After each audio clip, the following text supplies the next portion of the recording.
మోహన్ బాబు, చిరంజీవి తాజాగా ఎప్పుడు కలిశారు? మోహన్ బాబు, చిరంజీవి సమాంతరంగా ఎదిగిన అగ్ర హీరోలు. 1975లో మోహన్ బాబు హీరోగా రంగప్రవేశం చేస్తే 1978లో చిరంజీవి మొదటి సినిమా విడుదలయ్యింది. మోహన్ బాబు, చిరంజీవి ఇద్దరు హీరోలుగా పట్నం వచ్చిన పతివ్రతలు, కిరాయి రౌడీలు, బిల్లారంగా, చక్రవర్తి మొదలైన 15 సినిమాలు వచ్చాయి. హీరోగా, విలన్ గా నటించిన సినిమాలైతే లెక్కే లేదు. శ్రీరామబంటు, లంకేశ్వరుడు, మంచి దొంగ, ఖైదీ నెంబర్ 786, కొదమసింహం లాంటి సినిమాలు చేశారు. అల్లుడు గారు నుంచి ఎన్నెన్నో మోహన్ బాబు సినిమాలకు చిరంజీవి ముఖ్య అతిథిగా వచ్చారు. Mohan Babu son of India సినిమాకి చిరంజీవి వాయిస్ ఓవర్ ఇచ్చారు. బయట అభిమానులు, సగటు ప్రేక్షకులు మోహన్ బాబు, చిరంజీవికి పడదని మాట్లాడుకుంటారు. కానీ వాళ్ళిద్దరూ ఆత్మీయ మిత్రులు.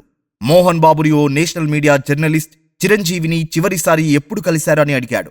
డిసెంబర్ 4న జరిగిన నాగ చైతన్య శోభిత పెళ్లిలో తను, చిరంజీవి కలిసి ముచ్చట్లాడుకున్నామని మోహన్ బాబు చెప్పారు.